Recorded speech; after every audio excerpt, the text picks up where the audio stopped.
देखो यार, अगर तुम लोग एमजीएफ के फैन हो तो ये वीडियो तुम्हारे लिए होने वाली है, क्योंकि गाइज एमजीएफ के एईडब्ल्यू में कॉन्ट्रैक्ट के ओवर होने को लेकर एमजीएफ का काफी बोल्ड स्टेटमेंट आ चुका है। समोआ जो के एईडब्ल्यू में रिटायरमेंट को लेकर समोआ जो ने काफी बड़ा खुलासा कर दिया है। इंपैक्ट रेसलिंग के टीएनए बनने से पहले इंपैक्ट रेसलिंग ने एक और रेसलर को साइन कर लिया है। सीएम पंक के डब्ल्यूडब्ल्यूई पर रिटर्न होने के बाद एरिक बिस्कॉफ सीएम पंक के सपोर्ट में उतर चुके गए। एईडब्ल्यू रिवोल्यूशन पे-पर-व्यू के टिकट सेल को लेकर लेटेस्ट नंबर सामने आ चुके गए। तो गाइज वही काइल ओराइली के डेविल होने को लेकर सोशल मीडिया से काफी बड़ी अपडेट आ रही है। तो गाइज चलिए बिना किसी देरी के शुरू करते हैं इस वीडियो को। और गाइज सबसे पहले बात करेंगे सीएम पंक की। अगर बात करें यहाँ पर सीएम पंक की तो गाइज ये बात तो आप सभी लोगों को मालूम होगी, जब यहाँ पर सीएम पंक एईडब्ल्यू कंपनी पर काम करते थे तो गाइज उस समय सीएम पंक को सबसे ज्यादा जो बंदा ट्रोल करता था वो और कोई नहीं बल्कि एरिक बिस्कॉफ थे।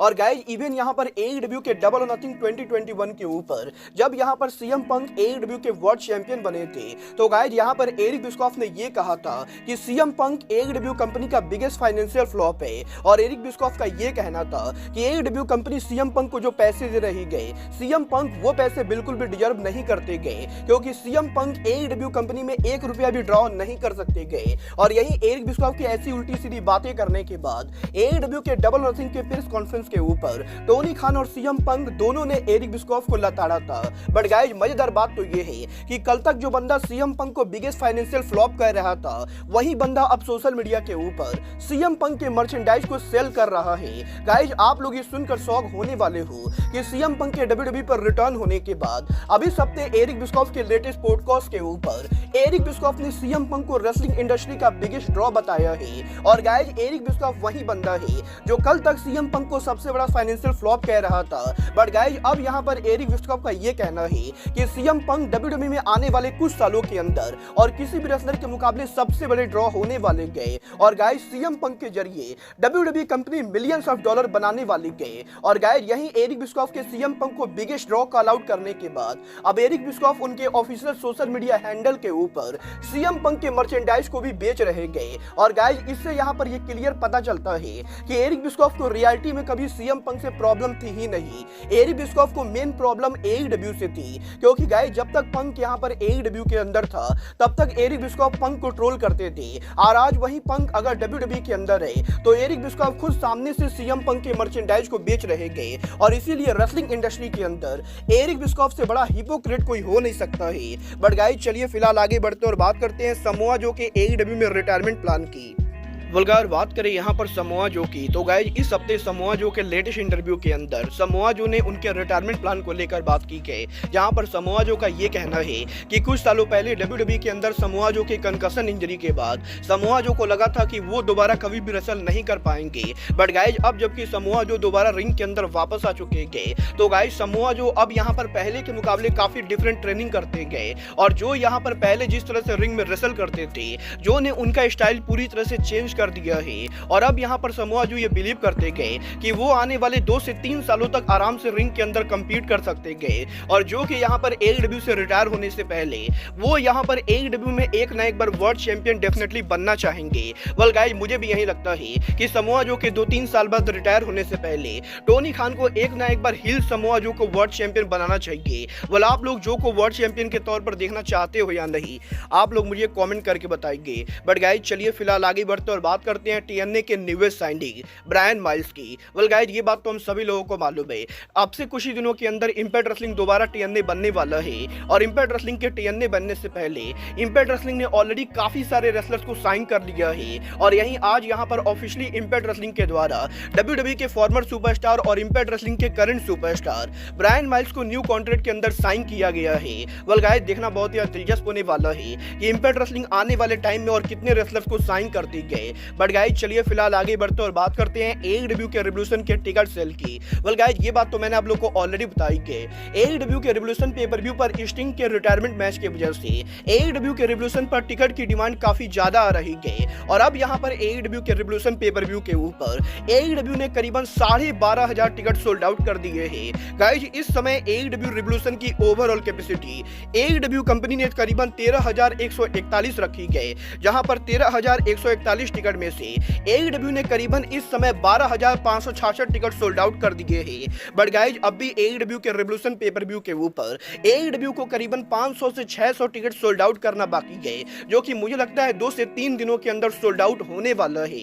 और गाइज यहाँ पर मैं पर्सनली ये टोनी खान से रिक्वेस्ट करूंगा कि टोनी खान AEW के रिवोल्यूशन की कैपेसिटी को और भी ज्यादा रेज करे, क्योंकि गाइज अगर आपको नहीं मालूम है तो मैं आप लोग को बता दूं, AEW का रिवोल्यूशन पेपर व्यू अमेरिका में जिस अरीना में होने वाला है वो अरीना अमेरिका का सबसे बड़ा अरीना है। और गाइज अमेरिका के और किसी भी अरीना के मुकाबले उस अरीना की कैपेसिटी सबसे ज्यादा है। और गाइज यहाँ पर AEW कंपनी ग्रीन्सबोरो कैल्सियम में जो शो करने वाली है उस अरीना की ओवरऑल कैपेसिटी करीबन 23,500 के बराबर है। और इसीलिए अगर यहाँ पर टोनी खान चाहे तो आराम से 20,000 क्राउड को ला सकते गए। वेल गाइज देखना बहुत ही दिलचस्प होने वाला है कि टोनी खान AEW रिवोल्यूशन की कैपेसिटी को रेज करते हैं या नहीं। बट गाइज चलिए फिलहाल आगे बढ़ते और बात करते हैं काइल ओराइली के AEW पर रिटर्न होने की। वेल गाइज ये बात तो मैं आप लोगों को ऑलरेडी बता चुका हूँ। काइल ओराइली के लंबे टाइम तक AEW में इंजर्ड रहने के बाद पिछले कुछ टाइम से काइल ओराइली AEW के बैक स्टेज पर अपीयर हो रहे गए। और गाइज यहाँ पर AEW के बैक स्टेज पर लोग ये बिलीव करते गए कि काइल ओराइली यहाँ पर एडम कोल से पहले ही AEW पर रिटर्न करेंगे। और गाइज अब जबकि काइल ओराइली के रिटर्न के रूमर चल रहे गए तो गाइज यही इस हफ्ते सोशल मीडिया के ऊपर काइल ओराइली की लेटेस्ट पिक्चर सामने आ चुकी है। और गाइज आप लोग इस पिक्चर में ये क्लियर देख सकते हो कि काइल ओराइली ने उनका गेटअप काफी ज्यादा चेंज कर लिया है और काइल ओराइली के बाल और दाढ़ी काफी ज्यादा बढ़ चुके गए। बट गाइज यही सोशल मीडिया पर काइल ओराइली के इस पिक्चर के वायरल होने के बाद अब काफी सारे लोगों का ये दावा करना है कि काइल ओराइली की जिस तरह की बॉडी है वो बॉडी AEW के लास्ट टाइम अपीयर हुए डेविल से काफी ज्यादा मिलती गए। और काफी सारे लोग ये बिलीव करते गए कि काइल ओराइली पॉसिबली वो इंसान हो सकता है जो AEW में डेविल के तौर पर रिवील होगा। वेल गाइज मुझे यहाँ पर इसके कमी चांसेस लगते गए कि टोनी खान काइल ओराइली को डेविल के तौर पर रिप्रेजेंट करेंगे। बट गाइज आपको क्या लगता है, काइल ओराइली को डेविल बनकर AEW में आना चाहिए या नहीं?